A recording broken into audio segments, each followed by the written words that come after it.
the Louvre. It's a symbol of our history, but there is also growing scrutiny at the lack of security at the famed museum. The museum's president and director, Laurence Descartes, has been officially summoned to appear before the Senate Culture Committee. Pourquoi? Parce que, en fait, en tant qu'objet, ils ne sont pas revendables, puisqu'ils sont connus, ils sont tracés. Il y a une minute à peine, une vidéo floue d'une audience de tribunal, qui devait être un simple extrait de routine, a explosé sur la scène mondiale.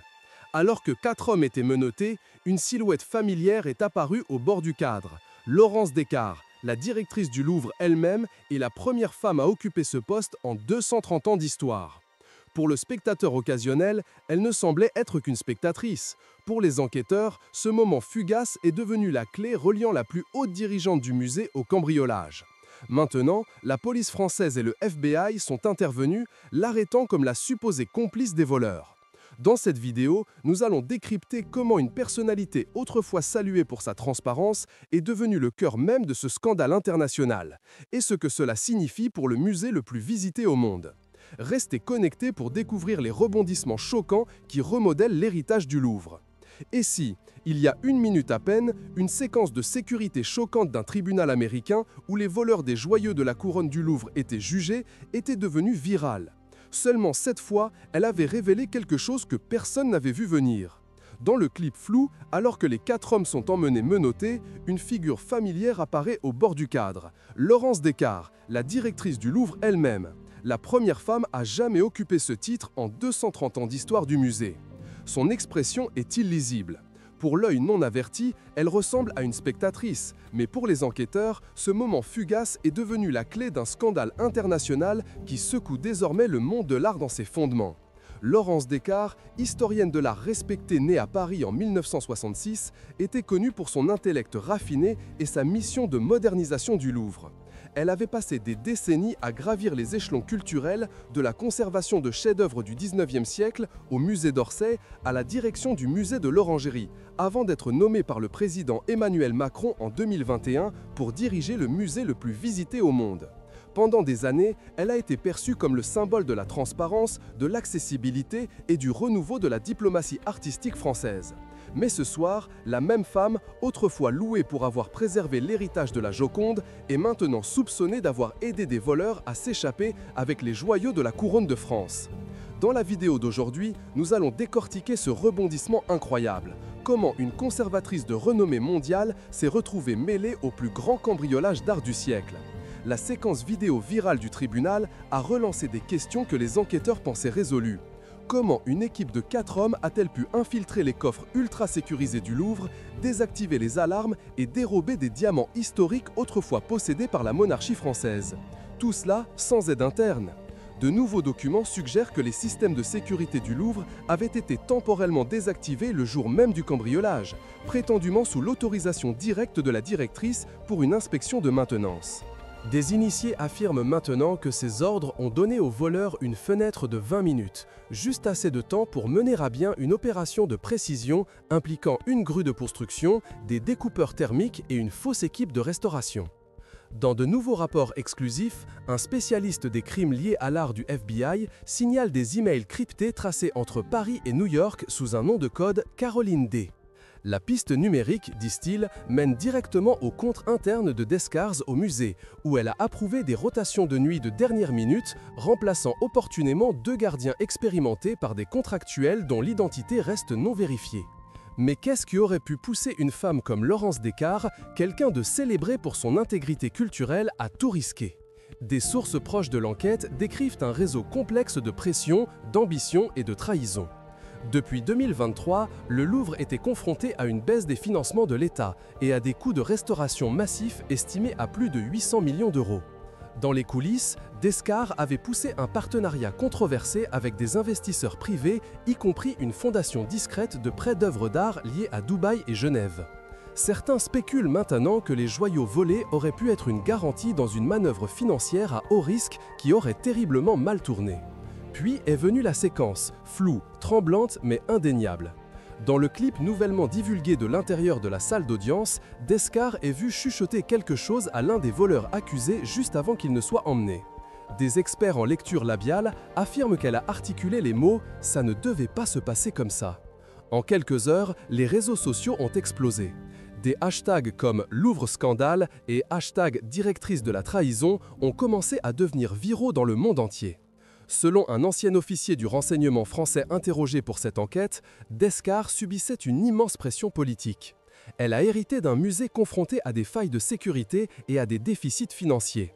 Si elle s'est trop rapprochée de personnes qui promettaient des solutions, elle n'a peut-être pas réalisé qu'elle était manipulée avant qu'il ne soit trop tard. Les retombées ont été catastrophiques. Plusieurs membres de son équipe exécutive ont démissionné. Les législateurs français ont exigé une enquête parlementaire sur une négligence systémique ou une collusion potentielle au Louvre. Et bien que Descartes ait publiquement nié toute faute, affirmant qu'elle avait offert sa démission par sens des responsabilités, non par culpabilité, la séquence nouvellement diffusée a jeté sa défense dans le chaos. Dans l'un des détails les plus troublants, les enquêteurs ont retrouvé des notes manuscrites dans son bureau datées de 2 jours avant le cambriolage. Parmi les croquis et les plans d'exposition pour une future exposition intitulée « Les trésors de la République », une seule phrase se distingue, encerclée à l'encre rouge. Parfois, l'histoire doit être réécrite pour survivre. Imaginez une matinée parisienne lumineuse, la façade historique du Louvre baignée d'une lumière dorée, tandis que les touristes déambulent dans ses salles de marbre. Soudain, le musée le plus célèbre du monde tombe entre les mains d'un complot criminel qui semble tout droit sorti d'un thriller hollywoodien. Une seule vidéo, anodine en apparence, circule désormais en ligne, capturant le moment précis où les voleurs sont emmenés, révélant la silhouette d'une directrice en qui tout le monde avait confiance.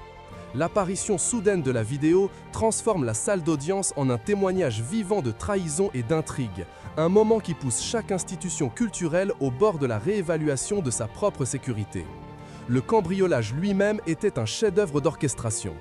Une fausse équipe de restauration, complète avec des casques peints à la bombe et des gants usés, est entrée au Louvre à l'aube, prétendant réparer un régulateur de température prétendument défectueux. Ont été installés en 2020 et sont présentés comme ultra sécurisés par l'entreprise grecque qui les a fabriqués. Pourtant, pendant que le personnel de sécurité du musée regardait les lumières du système s'étendre, les voleurs se sont faufilés à l'intérieur, leurs mouvements guidés par des cartes étudiées pendant des semaines. Des couteaux thermiques ont découpé le verre le plus épais, ce qui aurait pris des heures dans tout autre contexte. Dans les 20 minutes, les gemmes ont disparu de leur vitrine retaillées en forme moderne qui brouillait la frontière entre patrimoine et marchandise.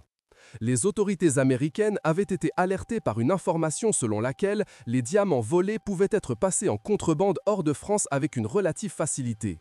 Le FBI, ainsi que l'énigmatique unité ICE, a retracé le chemin des gemmes volées à travers un réseau complexe de marchands du marché noir en Europe de l'Est et au Moyen-Orient. Chaque diamant, autrefois partie des insignes d'une impératrice, a été retaillé en forme moderne, les rendant indiscernables des bijoux courants vendus dans les prêteurs sur gage et les maisons de vente aux enchères clandestines.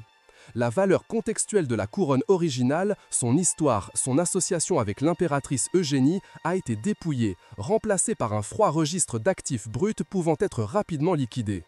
Lorsque les nouvelles preuves ont fait surface, une avancée majeure est venue d'échantillons médico-légaux prélevés dans un camion nacelle stationné à un pâté de maison de la scène du crime.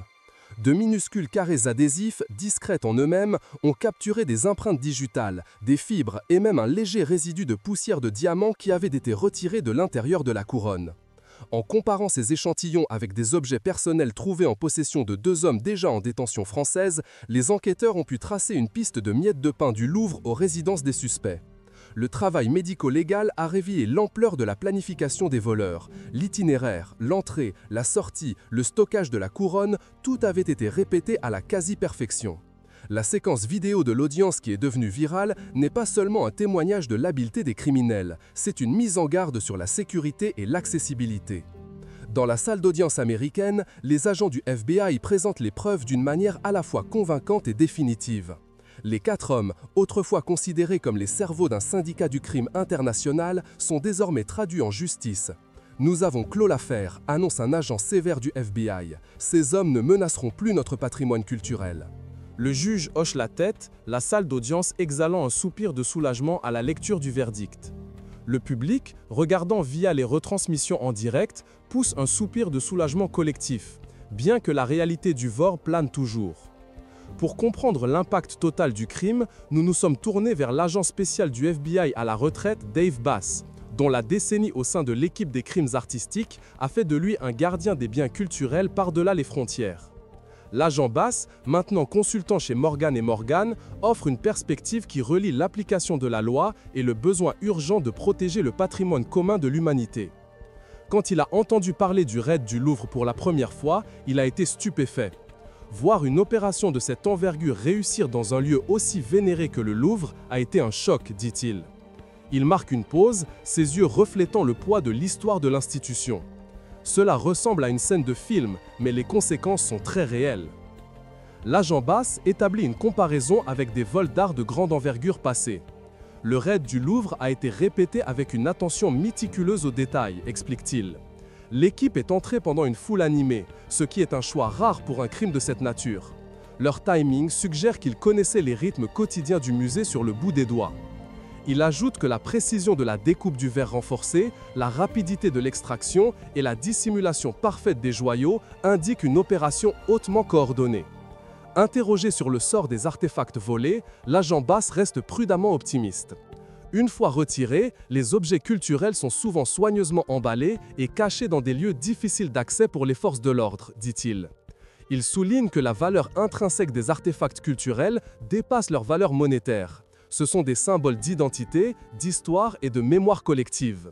Le vol d'une couronne qui ornait autrefois la tête de l'impératrice Eugénie n'est pas seulement une perte de métal précieux, mais une rupture d'un lien tangible avec une époque charnière de l'histoire de France. L'absence de la couronne de la vue du public a un effet dissuasif sur l'avenir du musée et sur le patrimoine culturel qu'il protège. La clôture de l'affaire devant les tribunaux a des implications plus larges sur la manière dont les musées aborderont la sécurité à l'avenir. Quand une institution aussi emblématique que le Louvre devient une cible, cela force à réévaluer l'équilibre entre accessibilité et protection, fait remarquer l'agent Bass. Les musées doivent investir non seulement dans des moyens de dissuasion physique comme des caméras et des vitrines renforcées, mais aussi dans des approches basées sur le renseignement qui anticipent les menaces internes potentielles et les capacités évolutives du réseau de crimes artistiques. Ces mots résonnent à travers le monde, appelant à un système de sécurité dynamique qui s'adapte aux nouvelles techniques et utilise les réseaux de renseignement pour prévenir les attaques. La disparition de la couronne est un rappel brutal que le passé n'est jamais vraiment sûr et que le protéger exige une vigilance à la hauteur de l'ingéniosité de ceux qui chercheraient à le nier. Les deux hommes en détention française sont désormais au cœur d'un vaste récit d'enquête qui s'étend à travers les frontières, le temps et l'essence même de la gestion culturelle. L'histoire continue et le monde observe les pièces de ce puzzle sans précédent s'assembler, espérant que les leçons tirées sauvegarderont les trésors qui définissent notre passé collectif. L'écho de cette brève séquence d'audience a résonné bien au-delà des murs du musée, une ondulation qui a atteint tous les recoins du réseau policier mondial. Si le premier élan de curiosité publique avait déjà suscité un colmatage immédiat des angles morts, nouvelles caméras, détecteurs de mouvements supplémentaires, ce n'était que la surface. Les couches plus profondes où les voleurs et leurs complices tissent une tapisserie clandestine d'entreprises de sécurité privée, de bijoutiers internationaux et de spécialistes du retaillage clandestin exigeaient une approche méticuleuse et multidisciplinaire. Dans les jours qui ont suivi, les policiers français et les agents du FBI ont agi de manière coordonnée. Le personnel du musée déclenche l'alerte à 9h37. Chaque étape étant éclairée par des données médico-légales, la cyberintelligence et, de manière inattendue, par une communauté de médias sociaux de base qui s'était transformée en une équipe d'évaluation des menaces en temps réel. Le sceau trouvé sous le bassin en pierre orné du Louvre, un débris apparemment trivial, a livré une mine d'or de preuves. Les analystes ont extrait des empreintes digitales minuscules, des fibres capillaires et une faible odeur métallique qui adhérait à l'intérieur du sceau. Chaque échantillon a été comparé à une base de données croissante de signatures criminelles connues, révélant un schéma de contact répété avec des consultants en sécurité privée. La conclusion était frappante. Les voleurs n'avaient pas agi seuls. Ils avaient attiré, ou du moins coordonné, des initiés qui possédaient une connaissance intime des routines des gardes et des plannings de surveillance. Au cœur de cette opération se trouvaient les 4 individus qui avaient été appréhendés aux États-Unis. Leur capture, un cas rare de cambriolage transnational ayant entraîné des arrestations transfrontalières, a souligné la portée mondiale du réseau du marché noir. Les agents du FBI, travaillant aux côtés des forces de l'ordre locales, ont utilisé leurs unités de cyberintelligence pour pénétrer des canaux cryptés qui avaient auparavant été jugés impénétrables. L'analyse des métadonnées a révélé le moment des messages cryptés, mettant en évidence un modèle de communication qui coïncidait avec les mouvements des voleurs à Paris. Chaque frappe de clavier, chaque ping de géolocalisation, chaque en-tête de paquet est devenue une miette de pain menant aux gemmes originales avant qu'elles ne disparaissent dans les bas-fonds du marché. Le parcours médico-légal ne s'est pas arrêté à la surface. Les analystes ont commencé à examiner les composants métalliques de la couronne à la recherche de microtraces de plomb, d'étain et d'autres marqueurs d'alliage qui pourraient trahir le processus de retaillage. Cette approche granulaire, souvent décrite comme une analyse de microchimie, permet aux enquêteurs de cartographier la chaîne de possession avec une précision sans précédent. Lorsqu'une gemme est retirée de son sertissage original, ses propriétés optiques peuvent changer radicalement. Les spécialistes du retaillage, maîtres en Israël, sont connus pour altérer l'éclat d'une pierre, réduisant ainsi sa valeur, mais augmentant son attrait illicite pour certains acheteurs. En identifiant le moment exact du retaillage, les enquêteurs peuvent potentiellement isoler les pierres manquantes, les suivre à travers des ventes privées et les ramener dans la sphère publique. La surveillance publique, étonnamment, est devenue un atout dans cette opération complexe. La légende d'un utilisateur de TikTok signalant un angle mort dans la galerie inférieure a déclenché une inspection immédiate et plus approfondie qui a révélé une caméra partiellement obstruée. Un message Instagram notant l'absence de détecteur de mouvement près de la vitrine de la couronne a déclenché un audit qui a corrigé cette vulnérabilité. Ces pistes générées par les citoyens, agrégées par des équipes professionnelles, ont créé une nouvelle boucle de rétroaction. La capacité d'analyse du public est devenue un catalyseur pour les avancées de l'enquête. Alors que les experts en sécurité et les forces de l'ordre passaient les données au crible, ils ont trouvé un schéma. Chaque mention d'angle de caméra, de routine de garde ou de faille architecturale est devenue une piste potentielle. La synergie entre les médias sociaux et le travail d'enquête a marqué un tournant dans la manière dont la protection du patrimoine culturel pourrait tirer parti de l'intelligence collective. Derrière cet effort collectif se trouvaient des facteurs humains qui n'avaient jamais été pleinement appréciés. Le personnel du musée, qui se sentait autrefois en sécurité grâce à ses systèmes robustes, se retrouvait désormais à remettre en question l'adéquation de sa formation à la conscience situationnelle. La crainte que la routine puisse être exploitée a instillé une nouvelle méfiance chez chaque employé. En réponse, les programmes de formation ont été remaniés pour mettre l'accent sur l'évaluation des menaces, les protocoles de réponse rapide et une culture de la vigilance. Chaque membre du personnel est devenu un défenseur de première ligne du patrimoine, équipé pour reconnaître les anomalies et agir de manière décisive. Les touristes aussi portaient une méfiance nouvelle. La sécurité des espaces culturels avait été subtilement altérée et l'expérience de la visite d'un musée incluait désormais une nuance de prudence. La trajectoire de l'enquête a également impliqué un minutieux parcours médico-légal à travers les composants de la couronne. Les analystes, équipés d'outils capables de détecter des microtraces de métal, ont commencé à reconstruire la chaîne de possession. En examinant les traces de plomb et d'autres résidus métalliques, ils ont pu identifier les moments où des altérations ou retaillages auraient pu avoir lieu.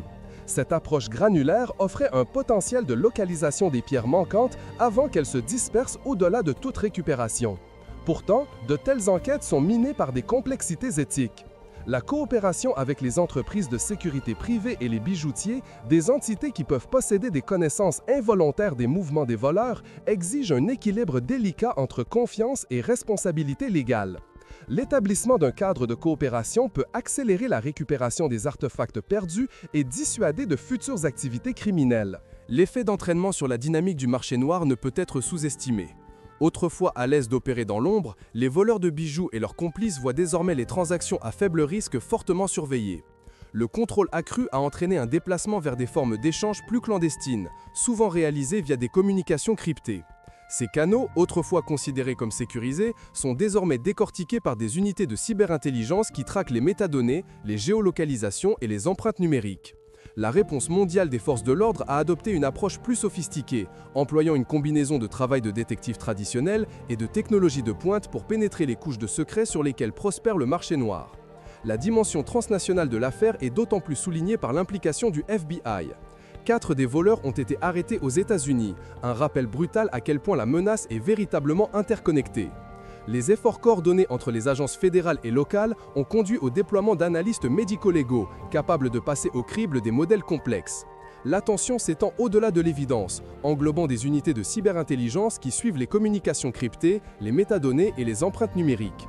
Leur objectif, réprimer les échanges clandestins du marché noir et découvrir les chemins cachés qui ont permis aux gemmes volées de voyager à travers les frontières avec une détection minimale. Pendant ce temps, le discours sur les médias sociaux entourant l'affaire a évolué pour devenir un forum dynamique d'actualisation en temps réel. Staffing levels at the time and possible links to organized crime. Investigators are also saying that it may have been an inside job, or at least someone with some kind of knowledge of the gallery's layout and security. The museum itself was already facing pressure for its lax security. Internal audits showed that large portions of the museum lacked full video surveillance despite some previous warnings saying that the Louvre lacks the necessary equipment to keep the art inside safe. Des témoins, des experts en sécurité et des spectateurs curieux ont partagé des observations sur les angles de caméra, les routines de garde et les vulnérabilités architecturales. Ces commentaires, agrégés par les équipes d'enquête, ont offert des pistes inattendues. La voix collective du public, dans sa capacité d'analyse, est devenue un catalyseur pour de nouvelles investigations. Par exemple, la légende d'un utilisateur de TikTok, avez-vous remarqué l'angle mort dans la galerie inférieure, a stimulé une inspection plus approfondie qui a révélé une caméra partiellement obstruée. De même, un message Instagram qui soulignait l'absence de détecteur de mouvement près de la vitrine de la couronne a déclenché un audit immédiat de cette section par des consultants en sécurité français. La synergie entre la surveillance publique et l'enquête professionnelle a inauguré une nouvelle ère de sécurité collaborative. La réponse du Louvre n'a pas été de simplement colmater les brèches physiques, il s'agissait d'aborder les facteurs humains sous-jacents. Les programmes de formation mettent désormais l'accent sur l'évaluation des menaces et les protocoles de réponse rapide dans les grandes institutions. En cultivant une culture de la vigilance où chaque membre du personnel reconnaît son rôle de défenseur de première ligne du patrimoine, les musées visent à créer un environnement où la moindre anomalie n'est pas seulement remarquée, mais traitée rapidement. Au-delà des aspects procéduraux et tactiques, le vol a résonné à un niveau profondément humain. Le personnel du musée, qui se sentait autrefois en sécurité dans ces systèmes robustes, est désormais aux prises avec la connaissance que ces routines peuvent être exploitées. Les employés qui se sentaient en sécurité et grâce au système robuste entourant la vitrine de la couronne se sont maintenant retrouvés à remettre en question l'adéquation de leur formation en matière de conscience situationnelle. Les touristes portaient une méfiance nouvelle, leur sentiment de sécurité dans les espaces culturels subtilement altérés. La réponse du Louvre n'a pas été de simplement colmater les brèches physiques, il s'agissait d'aborder les facteurs humains sous-jacents. Dans la trajectoire de l'enquête, un minutieux parcours médico-légal à travers les composants de la couronne s'est déroulé. Les analystes, équipés d'outils capables de détecter des micro-traces de métal, ont commencé à reconstruire la chaîne de possession. En examinant les traces de plomb et d'autres résidus métalliques, ils ont pu identifier les moments où des altérations ou retailles auraient pu avoir lieu. Ces analyses granulaires offraient le potentiel de localiser les pierres manquantes avant qu'elles ne se dispersent au-delà de toute récupération. Pourtant, de telles enquêtes sont minées par des complexités éthiques. La coopération avec les entreprises de sécurité privée et les bijoutiers, des entités qui peuvent posséder des connaissances involontaires des mouvements des voleurs, exige un équilibre délicat entre confiance et responsabilité légale. L'établissement d'un cadre de coopération peut accélérer la récupération des artefacts perdus et dissuader de futures activités criminelles. Le contrôle accru des entreprises de sécurité privée et des bijoutiers a également modifié les tactiques du marché noir. Plus l'environnement est surveillé, plus le réseau recourt à des échanges clandestins, souvent menés via des communications cryptées. Ces canaux, autrefois considérés comme sécurisés, sont désormais décortiqués par des unités de cyberintelligence qui traquent les métadonnées, les géolocalisations et les empreintes numériques. La réponse mondiale des forces de l'ordre a adopté une approche plus sophistiquée, employant une combinaison de travail de détective traditionnel et de technologie de pointe pour pénétrer les couches de secrets sur lesquelles prospère le marché noir. L'arc narratif de l'histoire prend un tournant décisif, alors que les enquêteurs tracent un schéma de messages cryptés menant à une entreprise de sécurité privée qui avait été contractée par le musée pour une rénovation ostensiblement de routine. Le responsable de liaison de l'entreprise, qui entretenait des contacts étroits avec les voleurs, avait organisé une logistique permettant aux voleurs d'accéder à la galerie inférieure. Ce responsable, opérant sous le prétexte de mise à jour de sécurité de routine, est devenu un canal pour que les voleurs se déplacent à travers les angles morts du musée, faisant de lui un acteur essentiel du succès du cambriolage. À la lumière de ces révélations, les forces de l'ordre ont intensifié leur concentration sur les acteurs du secteur privé qui jouent un rôle dans la protection du patrimoine culturel. Elles examinent désormais les contrats, surveillent les communications du personnel et appliquent des protocoles de vérification plus stricts. Ce changement souligne la nécessité de sauvegarder non seulement les actifs physiques, mais aussi les processus qui les protègent. L'impact sur la perception de la valeur par le marché est également significatif. La capacité des spécialistes du rétaillage à modifier les propriétés optiques d'une pierre, réduisant ainsi sa valeur, rend les gemmes volées attrayantes pour certains acheteurs qui privilégient la nouveauté à l'authenticité. La volonté du marché d'accepter ces gemmes retaillées, même à un prix inférieur, alimente la capacité des voleurs à tirer profit de chaque cambriolage. Les enquêteurs doivent donc équilibrer les incitations économiques qui motivent les voleurs face à la valeur culturelle et historique des artefacts, élaborant des stratégies qui ciblent à la fois les motivations financières du marché noir et le frisson psychologique des voleurs. L'effort coordonné et transnational pour récupérer les pierres perdues a culminé dans une opération conjointe combinant renseignements de terrain, analyse médico-légale et cyberpistage. La police française, avec le soutien du FBI, a réussi à démanteler le réseau de voleurs, à localiser plusieurs des gemmes volées et à identifier le responsable de liaison de la sécurité privée qui a facilité leur mouvement. L'élimination de ce responsable de l'équation a non seulement empêché tout accès ultérieur aux zones vulnérables du musée, mais a également envoyé un message clair. Les initiés qui collaborent avec des éléments criminels sont soumis à un examen rigoureux et à des répercussions légales rapides. Les enquêteurs doivent donc intensifier leur concentration sur les acteurs du secteur privé qui jouent un rôle dans la protection du patrimoine culturel, examinant les contrats, surveillant les communications du personnel et appliquant des protocoles de vérification plus stricts. Cette vigilance accrue souligne la nécessité de protéger non seulement les actifs physiques eux-mêmes, mais aussi les processus administratifs et opérationnels qui les protègent. En tissant ensemble la science médico-légale, le cyberpistage, l'examen des initiés et le renseignement engagé par le public, les enquêteurs ont démantelé le réseau des voleurs et sécurisé plusieurs des gemmes volées. En fin de compte, l'affaire a éclairé un nouveau paradigme. La préservation du patrimoine culturel exige un écosystème de mesures de sécurité rigoureuses, une formation continue du personnel, une surveillance générée par la communauté et une coopération solide avec les forces de l'ordre au-delà des frontières, garantissant que le patrimoine commun du monde est protégé même lorsque des réseaux obscurs tentent de l'éroder.